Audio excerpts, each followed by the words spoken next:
Will you please be upstanding for His Worship the Mayor?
Right. This meeting of full council will be recorded for subsequent broadcast via the authority's internet site. The images and sound recording may also be used for training purposes within the authority. The whole of the meeting will be recorded, and the public seating areas are in view of the camera, and by entering the chamber and using the public seating areas, members of the public are consenting to being filmed and to the possible use of those images and sound recordings as outlined above. Could all councillors ensure that their telephones are switched off as they interfere with the recording systems? Thank you and welcome to tonight's meeting. We'll go to item number 1, apologies for absence.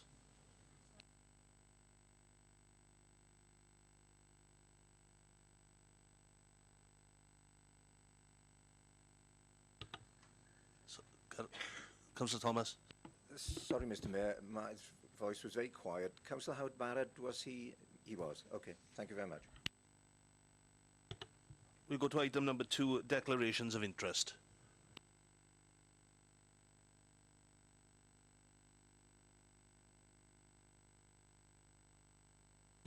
As there are none, we now go on to open session. Committee reports, item number 3, budget requirement and council tax 2016-17, state of the council debate, to consider a report of the chief executive, and I gather it's Councillor Toomey to start with the... Yes, thank you, Mr. Mayor. Mr. Mayor, the document circulated to members this evening is a fairly comprehensive overview of the achievements and activities undertaken by the various departments within the authority over the last 12 months or so. Council will be delighted to note that I do not intend reading the document verbatim. Oh, no, friend. Rather, Mr. Mayor, it's for members to take away and read at their leisure. It will also be uploaded onto the website in due course.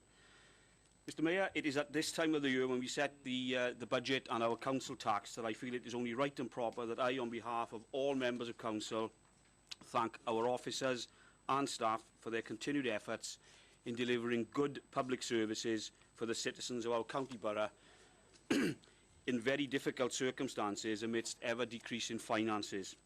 Our staff really are our greatest asset.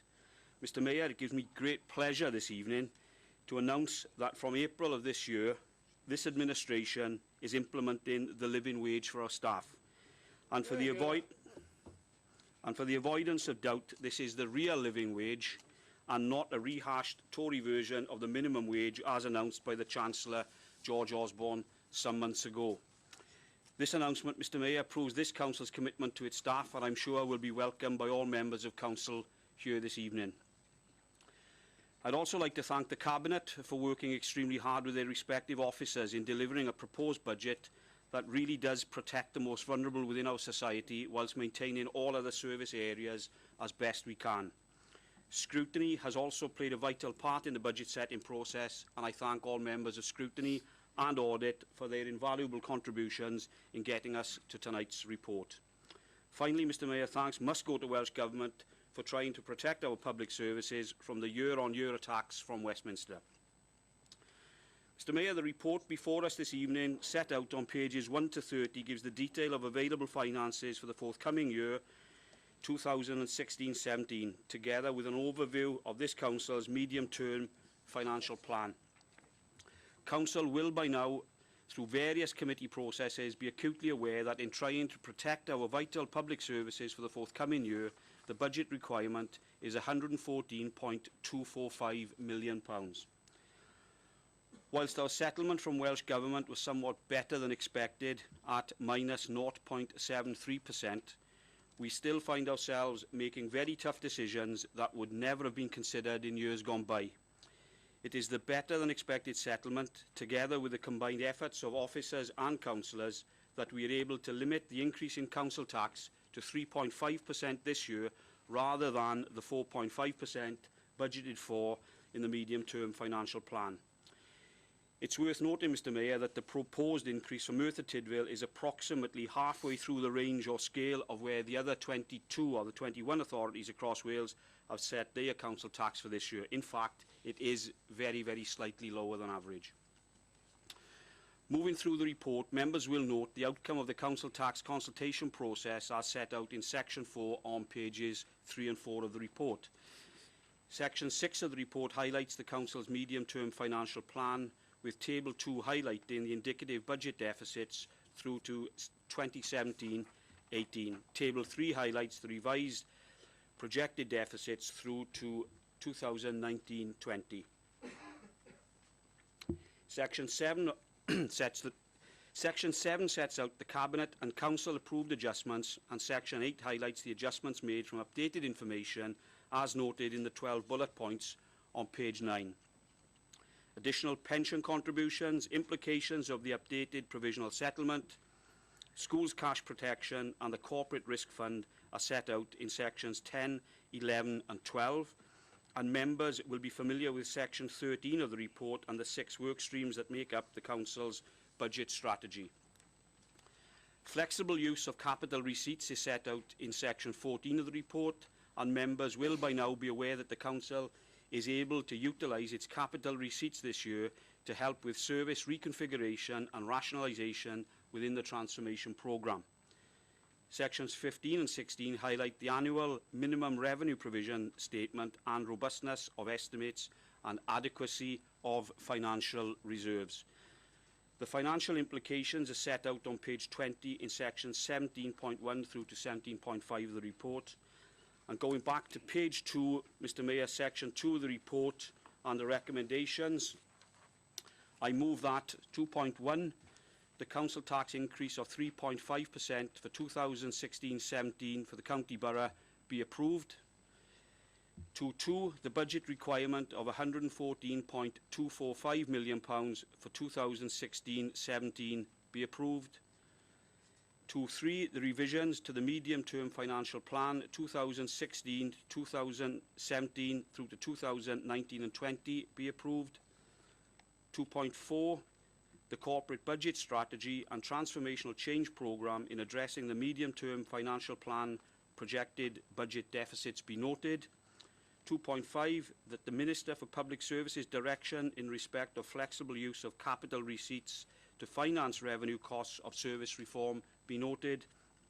2.6, the minimum revenue provision settlement for 2016-17 be approved on the following basis: A, regulatory method, historic debt liability at the 31st of March 2007, asset, and B, asset life method, capital expenditure financed by borrowing from 1st of April 2007. 2.7, the Chief Finance Officer's comments relating to the robustness of the estimates and adequacy of reserves be noted. And finally, Mr Mayor, 2.8, the proposed reporting of the medium-term financial plan 2016-17 to 2019-20 to Council on the 23rd of March 2016 be noted. Councillor Williams. Thank you, Mr Mayor. Prepared to second the motion, but keep any comments back until the end of the meeting, please. Sorry, the end of this discussion on this item. Okay, we go to questions.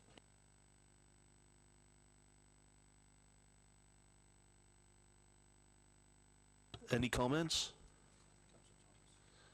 Councillor Thomas. Thank you, Mr Mayor. Brendan, thank you for a full and detailed analysis, shortened version, and I'm pleased to say, having looked at the 6 pages, I was a little worried when I sat down. Being in opposition at this time is probably more difficult than it ever has been. It would be very easy in the chamber to make political points or try to score political points. It would be easy to try and make mischief. I think if I started to do that this afternoon, the first question that the leadership would put to me is, well, if you disagree with what we've done, what ideas would you have? And it would be reasonably easy to counter that by saying, well, if we were fully informed of the facts and fully informed of what's going on, it might be easier.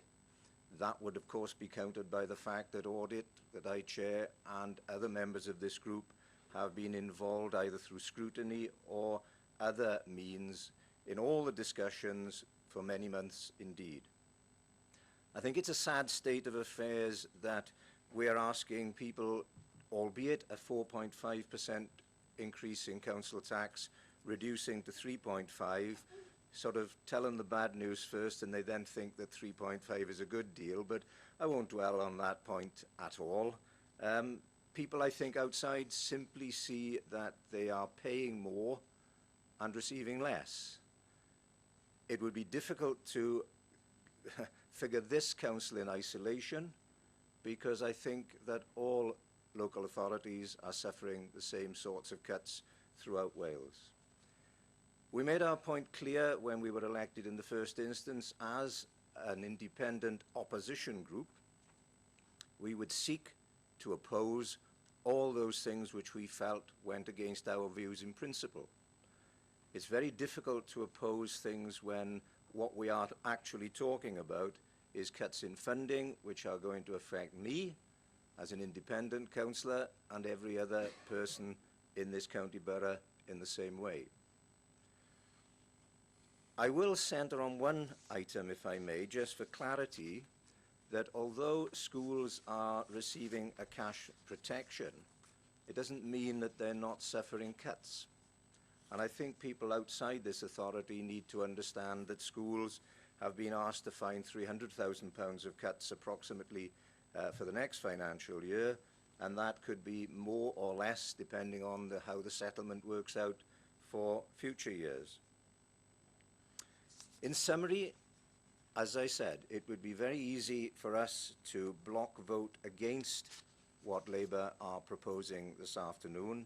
My view is that I shan't do that, not as a matter of unity with the Labour group, but simply because it's a pragmatic view. We are suffering cuts.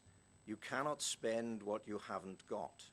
And therefore, a common sense view would be to support the leadership at this time and to, if you like, find ways of assisting, because at the end of the day, we're all sitting here elected by the people who live in the county borough to do the very best job that we can for them under these circumstances. Thank you, Mr. Mayor. Any other comments? Deputy Leader. Thank you, Mr Mayor. There are no further comments, and I thank Councillor Thomas for the comments. Can I just actually point out to Councillor Thomas on page 3, paragraph 4.3, that following the consultation on the budget, 73.88% of the respondents were in favour of a council tax increase. and I know it's a very small number of people responding, but actually usually you find that people who are against something will respond, whereas this lot have actually responded in the positive. So that to me was quite encouraging. And the other thing I think we need to correct, Councillor Thomas, is that yes, there is an increase, and you did rightly point out that the reason for the increase is because of the situation we and all other councils find ourselves in respect of the austerity measures being imposed upon us by government. However, I would take issue with you on the fact that we're actually sort of asking for more to provide less, because the work that we are doing actually is to provide better for less, and we are striving hard to deliver that better for less. And again, through your participation, Councillor Thomas, in the audit group and other areas, you will know, how we're moving forward there. The report itself is extremely explanatory in terms of what we're doing anyway. You can see the work streams. I won't dwell on that at this stage. It's my duty to second the leader, and in seconding the leader, I must also add my thanks to the staff, in particular the finance staff that I'm working with, for all the hard work they've done, and all the staff then in contributing to ensure that we can deliver what we delivered in tonight. None of us like an increase. However, it's a slightly better position than we were looking at 12 months ago. The one thing that I must applaud, we've worked hard on this one, is that unlike George Gideon Osborne's living wage of, was it 720 or something? Yes. 780? 720. 720 or whatever. we haven't plucked a figure out of the air. We've actually said what is the proper living wage, and that's the Living Wage Foundation's figure, which is £8.25 per hour. But we're not even doing that, Mr. Mayor. We are now actually paying our staff a minimum wage of £8.39 per hour. So we're actually paying above the minimum living wage. Having said that, I will now second the leader on the motion. I believe the leader wants to go ahead. Yeah, Mr. Mayor, if there are no further comments, I'll just close the debate by thanking the Leader of the Opposition for his comments. I think he's taken a very pragmatic approach when it would have been easy to oppose for the sake of opposing. Mr. Mayor, we have tried to keep all councillors of the authority fully involved and informed throughout this process, as we do with everything. And can I just say, in supporting this budget, Mr. Mayor, members will be voting to support protection for schools, protection for the most vulnerable, protection for the environment, and they will be voting to support the foundation living wage for all our members of staff. And I'm sure all members of council would fully support that. Thank you very much. I now put it to the vote.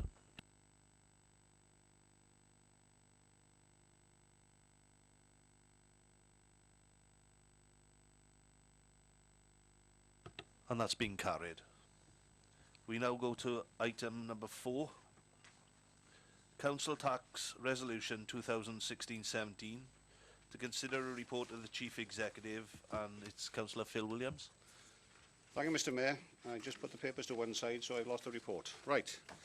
This report is the standard one that we have to have before us every year. Once we've done the first bit, the previous report, we now have to actually just do the council tax resolution. The report is summarised very nicely in paragraph 1, but the recommendation on paragraph 2 is that when the formal statutory council tax resolutions 2016-17 is outlined in appendix 1 to this report, been noted and approved, the South Wales Police Authority approved precept for 2016-17 of £3.719760 million for the County Borough area be noted. 2.3, the Bedlinog Community Council approved precept for 2016-17 of £20,500 for the Community Council area be noted. And finally, the Welsh Government 2016-17 NDR for Wales of 48.6 pence in the pound be noted. I move. Second, Mr. Mayor. Any questions? Any comments? If there are no comments, I'll put it to the vote.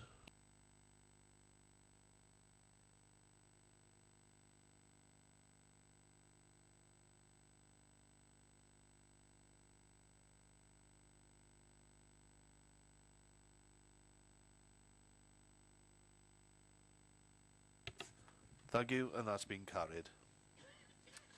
We now go to item number 5, School Admission Arrangements 2017-18. To consider a report of Corporate Director, People and Performance, and that's Councillor Harvey Jones. Thank you very much.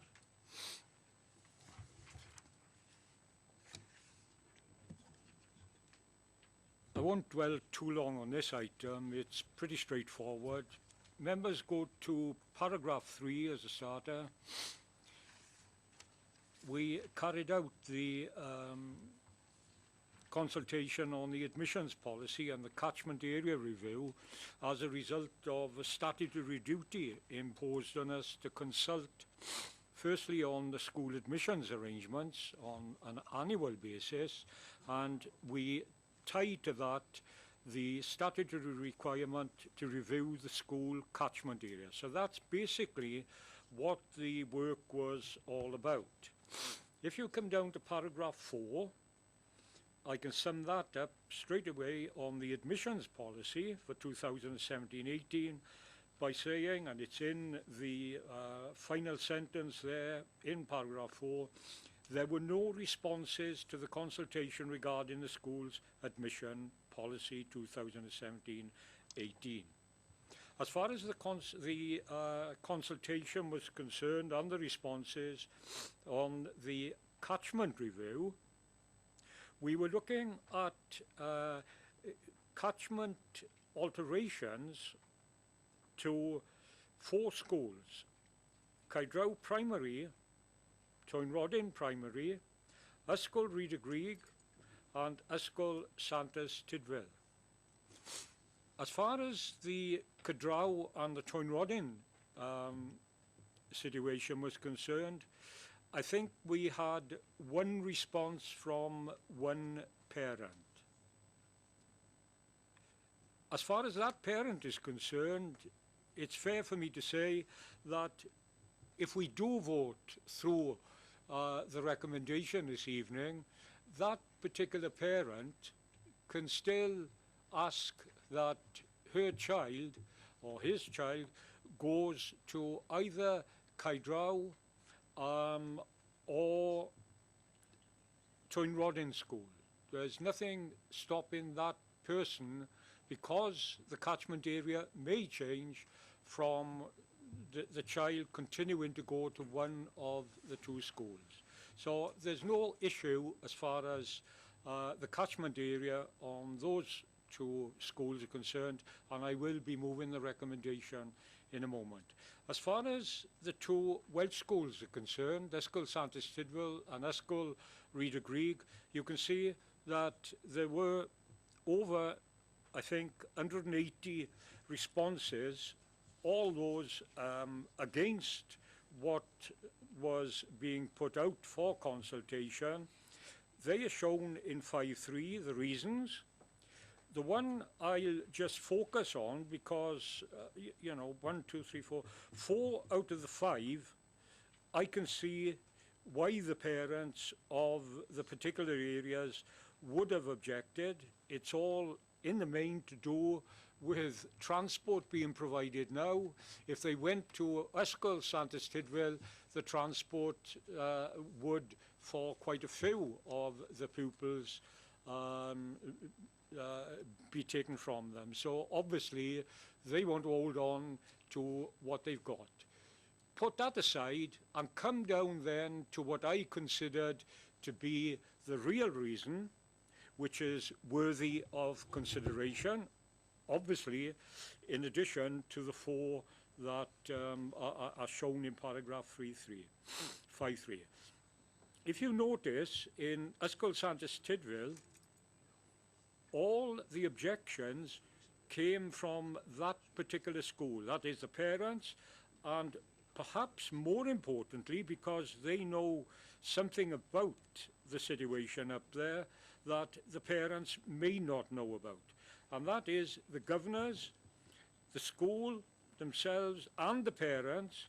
They were concerned that they would suffer a drop in pupil numbers, which could have a detrimental and financial effect on Ysgol Santes Tydfil. Now, if you read that what it tells you in simplicity is what we are going to do if we were to go down the road that was out for consultation, that is move the pupils from the Ysgol Santes Tydfil down to Rhyd y Grig. What you are doing is simply moving the problem. And that's what the governors and the staff up there recognised. I think if one was to think of the local development plan, that local development plan, which is there for planners and everyone to look at, it can be dangerous to use it on times if, as my experience is over the years, things don't get followed up in the local development plan. The local development plan focuses X number of houses being built, which would produce Y number of pupils, which would provide a necessity for us to think seriously about the space available in Ysgol Santes Tydfil. But if you look in reality, there is no such housing development on a big scale being brought forward at this point in time, and I stress and underline that. It may be that in a 12 months, 18 months, 2 years, that schemes will start coming forward, and we may have to return to this issue because of the space. But at this point in time, we are merely moving the situation from Ysgol Santes Tydfil, which is, let's say, near full. We're going to take children out of there, which would create a vacuum in that school, and we'd be filling the vacant spaces down in Ysgol Rhyd y Grig, sorry. So therefore, there is no benefit in terms of the space available between the two schools. You've saved up there, you're going to fill vacancies down there. So with that, I'd ask members to turn back to the recommendations on page 39, paragraph 2.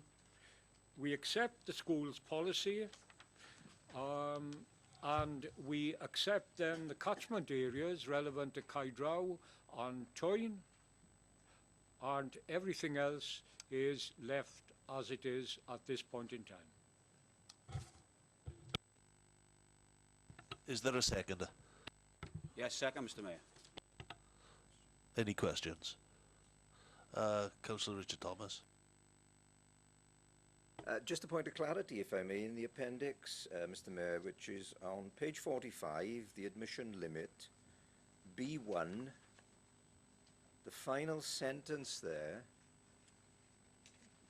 perhaps I'm sort of living in the southern borough, don't understand this one, but it says the admission number would be applied to year groups other than the normal year of entry. Could somebody sort of explain to me what that actually means?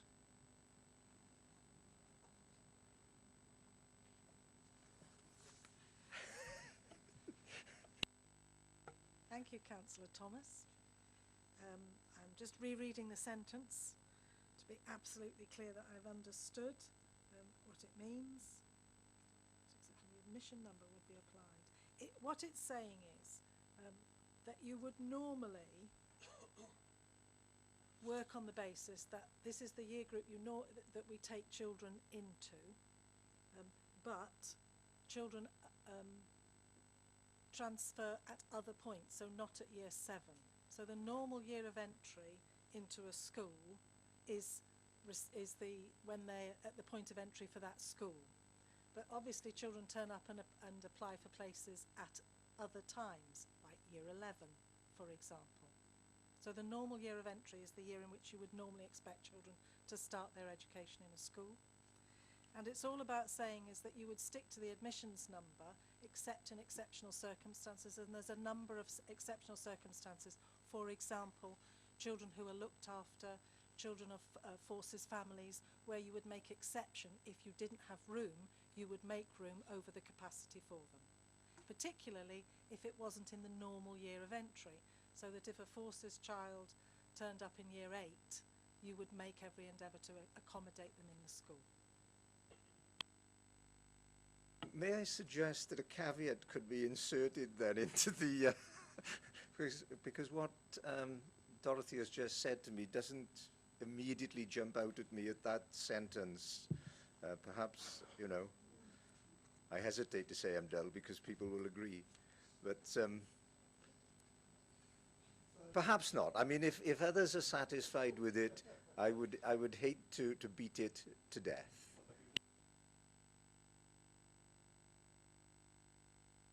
Councillor Mansbridge.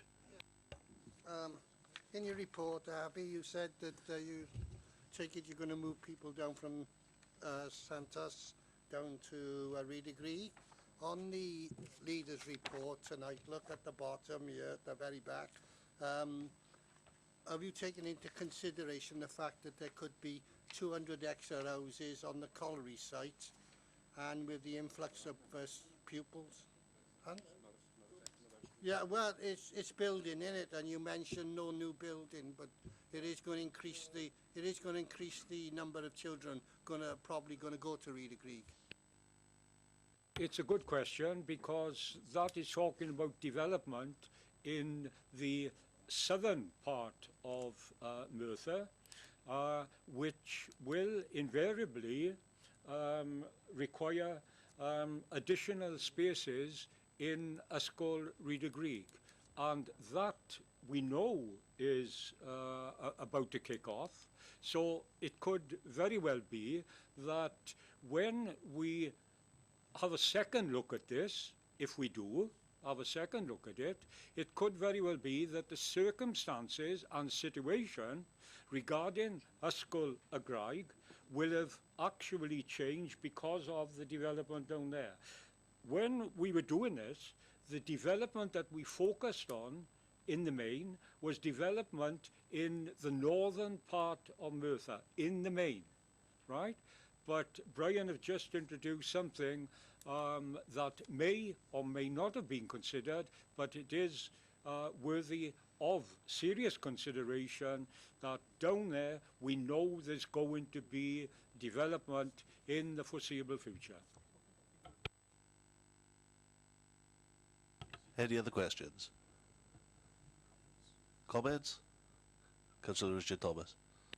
In an effort to clarify things even more in my mind, on page 56 of the actual policy, it's under N, and it mentions sixth form admissions, and I know this is an area for some strange reason that I have sort of a prickly conscience on, if you like, and the creation of a college, but it says there, provision is now accessed via the college, full stop. Pupils from Merthyr Tydfil who are taught through the medium of Welsh attend Ysgol Redegree. I appreciate that, but actually I was under the impression that if you wished to study any subject through the medium of Welsh, or many, you could do so also in the college. And I think that ought to be made clear in the policy document, because it sort of gives the impression that if you want to do any learning through Welsh, you have to stay outside this local authority and attend a school in a neighbouring authority.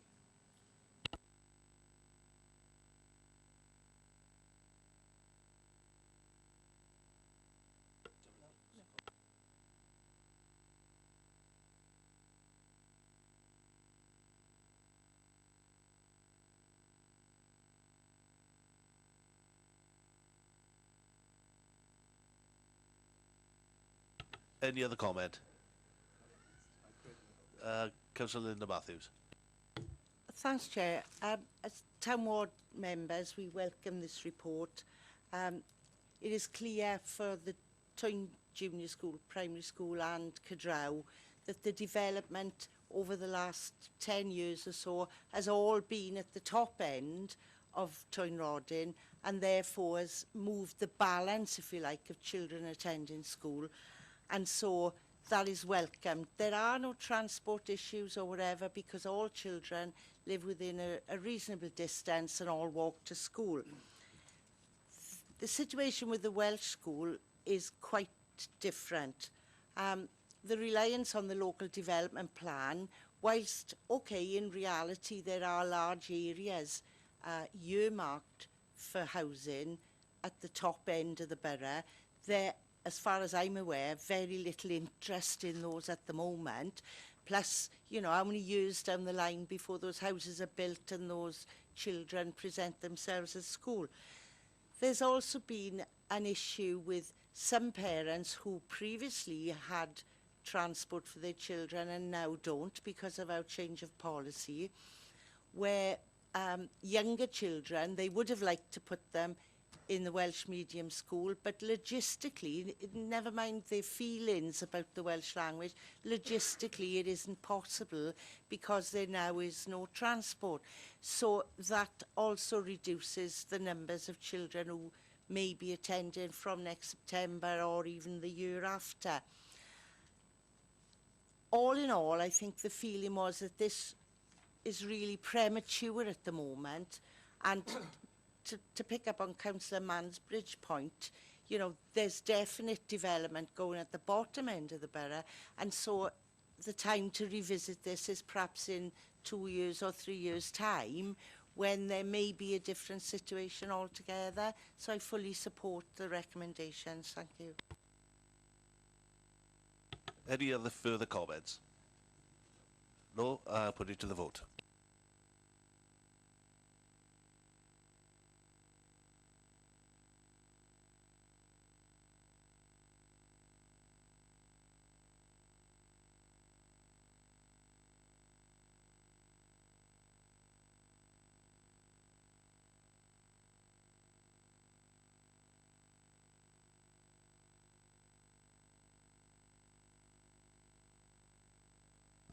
And that's been passed.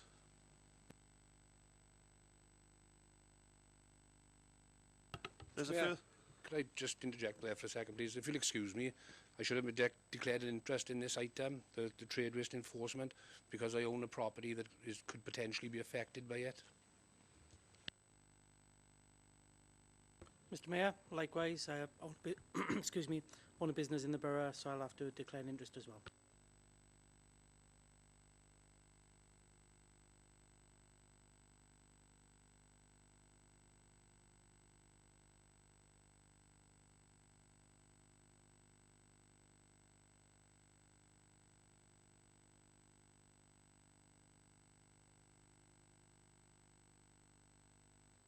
Councillor Tydfil as well had to declare an interest, but he didn't press his mic. He owns a business in the borough, in Pant in particular. That makes no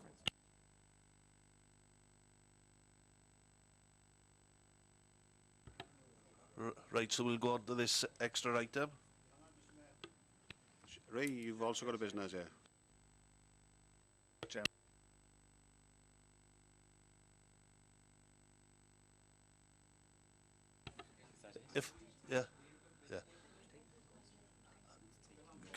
Councillor Barry will take it. Yeah. We'll now go on to the trade waste enforcement, removal of discretionary early payment discount, and Councillor Barry will take this one. Thank you, Mr Mayor. I've just scribbled a few notes just now. Mr Mayor, our waste management services are currently dealing with substantial amounts of instances of fly tipping, many of which originated from business premises, and this has been evidence from documentation found at the sites where the dumping takes place.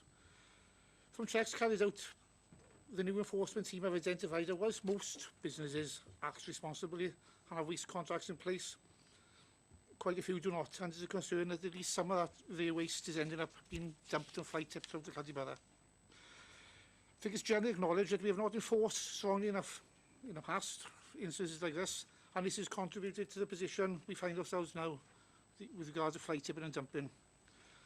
The introduction of the enforcement team is better coordinating our approach to this issue and will have a positive impact on a single integrated plan and sustainability impact assessment by making Merthyr Tydfil a cleaner, greener place to live, work and visit. This recommendation will support the first phase of the plan, which was the introduction of 3GS to provide litter enforcement, which was supported unanimously by this council and is already having a positive effect on our streets, parks and shopping areas. Businesses do have a duty of care to have a current waste contract in place in order to deal responsibly with their waste and rubbish. And they must provide the appropriate documentation when requested. Under our current policy, a lesser payment of £180 is accepted. The fine should be £360, but we currently accept £180 if paid within 10 days.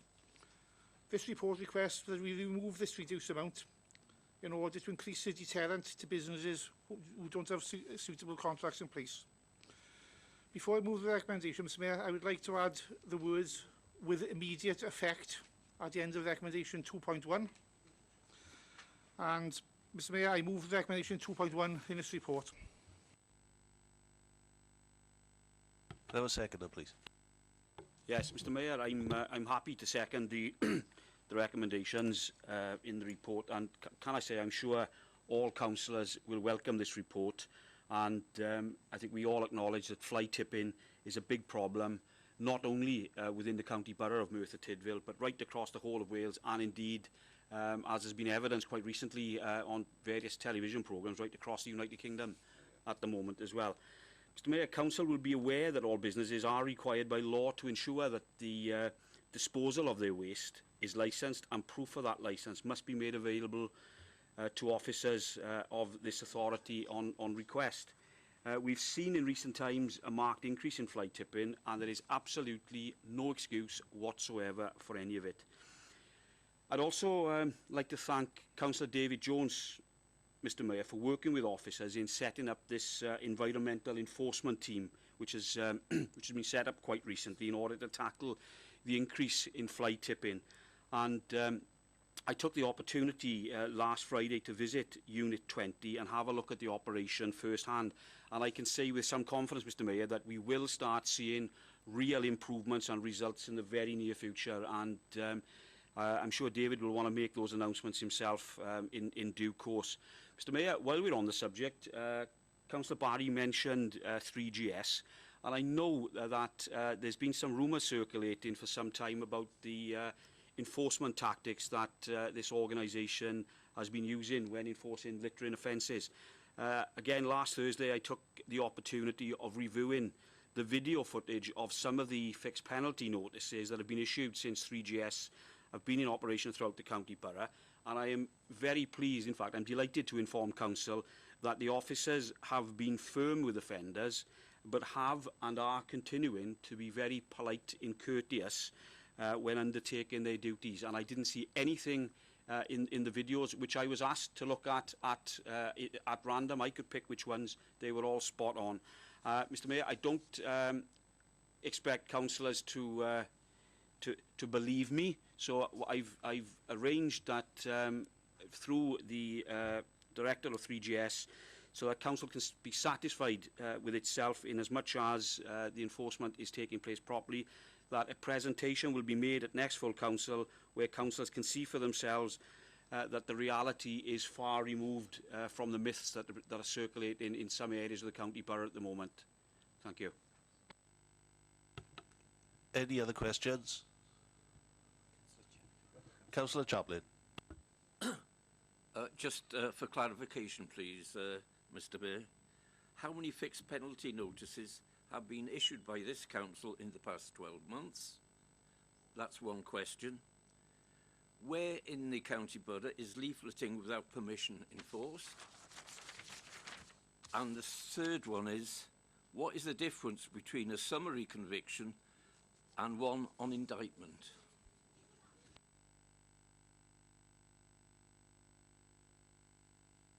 I'll deal with the easiest one first. A summary conviction is a conviction where the sentence is a maximum conviction of up to 6 months imprisonment, and it's only heard within the magistrate's court. Those on indictment are those matters that can be dealt with by the magistrate's court, but are also referred to the Crown Court for dealing with, given the sanctions that are available to the Crown Court. I'll deal with the leafleting question, everyone. to my knowledge, having a discussion with legal earlier, we do not think at this moment in time that there are any restrictions on our land within the borough with regards to leafleting, but it is a facility within the EPA. Number of fixed penalties, I'll have to come back to you on that with data. Councillor Alan Jones. Councillor Chaplin asked one of the questions that I was going to ask. But what facilities do we have within the county borough to deal with our trade waste? Or have they got to go out to the county borough to, say, Bryn Peaker? So our waste department actually offers a full trade waste service, and obviously we are engaging with businesses on a daily basis in terms of offering that service. They just have to set up a trade waste contract with us. The question I wanted to ask, because this report now covers fly tipping by builders, for example. No, this removes the early or discretionary early payment discount for the fixed penalty notice. Because the business hasn't got... Because they don't have a viable trade waste contract. Councillor Minton. Sorry, can I just continue with that? Can I just seek clarification? So, Ellis, does that include building materials as trade per se? So, yes. Councillor Clive Jones. Can I just have it confirmed that anyone who's carrying a business and has trade waste, by law, they have to make arrangements, whether it's a local authority or privately, all of them have to abide by the law? If I refer you to 3.3, right, it's what is deemed as a duty of care within the Environmental Protection Act. So every single business has to abide by that duty of care by law. And is every business aware of that? That mean all the business that we... That's a matter for the business themselves. I think the phrase is that ignorance of the law is no defence, isn't it? I just say, obviously, the consequence of it, if they're not aware of it, they're likely to get a fine shortly. Any other further questions? I think Councillor Alan Jones was asking the question, do we as an authority have a site for builders to tip, and if so, where is it? We operate the trade waste service to builders should they wish to engage with us, but no, there's no equivalent for trade as a civic amenity site, if that's what you're asking. Any other further questions? If there are no facilities for builders, are we anticipating that we will provide one in the not too distant future? They can have a trade waste contract with us, and we will help them, or we will dispose of that waste for them. It's not necessarily in our plans to look at a separate site to do that, to operate the trade waste service, because we don't need to. We just goes via our disposal routes per se. So there's not going to be a bring your waste here for a trader perspective. Foreseeable plans. They just need to have a contract with us.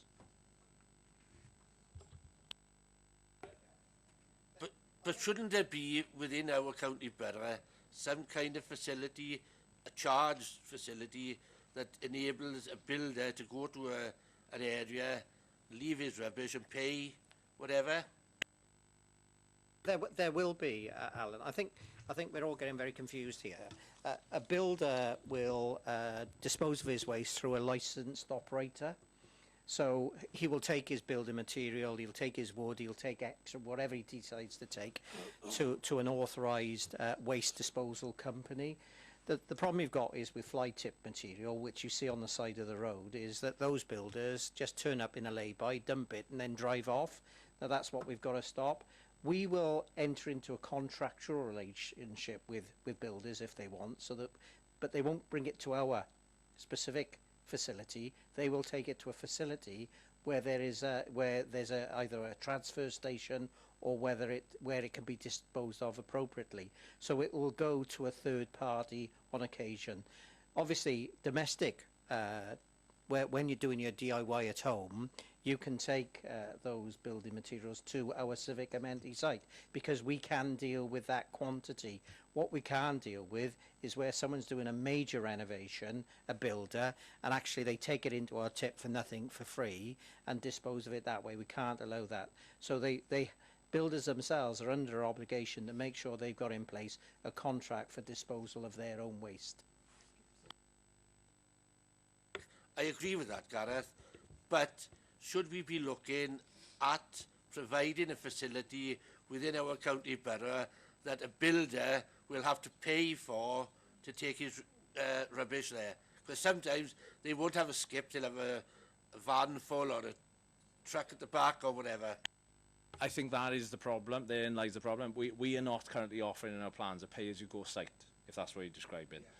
But they can have skips from us as part of the trade waste service, as long as they're prepared to pay. Don't you think that, sorry to hog this, but don't you think that we should have a facility within our county borough that will be beneficial to the fly tipping situation? I think the answer to the question, Alan, is I think we need to look at it. There needs to be a cost-benefit analysis done here. What we need to do is, is there a need to start with that we need to provide one?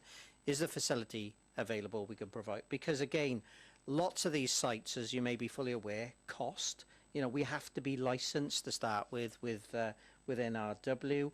Our own recycling site down at Unit 4 is licensed. There are very strict terms and conditions in regards to that licensing. And I think from a council standpoint, we need to take, we need to look at it in the round. And in reality, it may be a view that we don't actually want to provide it, given the liabilities that will come with it, and given the amount of use that it will get, because there are alternative providers out there who will provide the service a lot cheaper than us.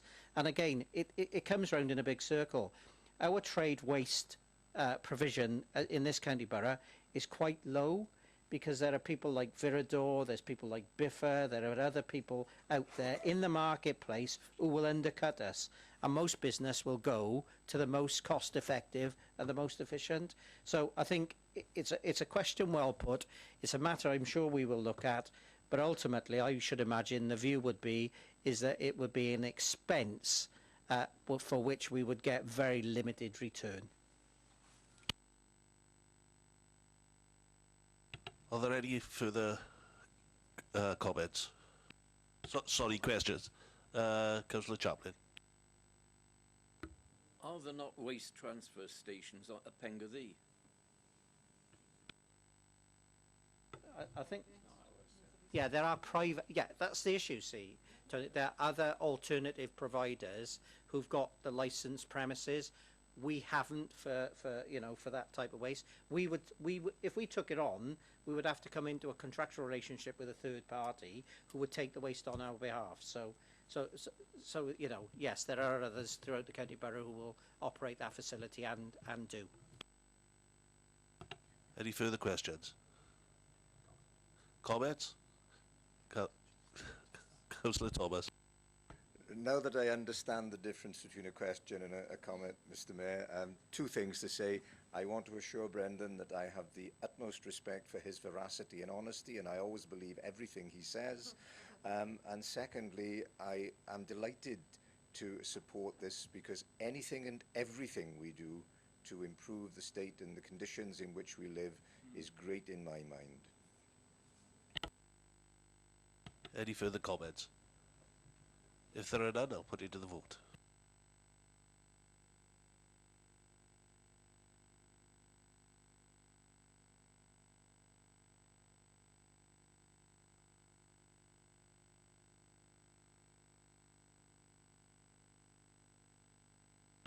And that is passed.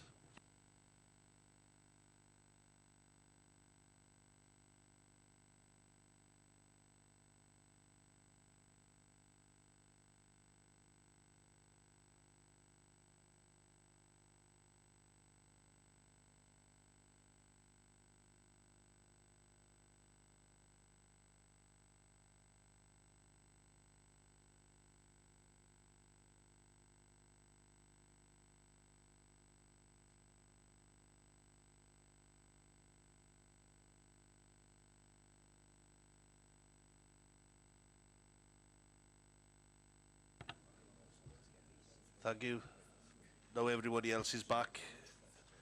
We go to item number 6 to deal with other urgent business and correspondence. There isn't any. On number 7, to receive communications from His Worship the Mayor. And apart from me dying of the cold, I hope it's Ebola, because they can cure Ebola and not man flu.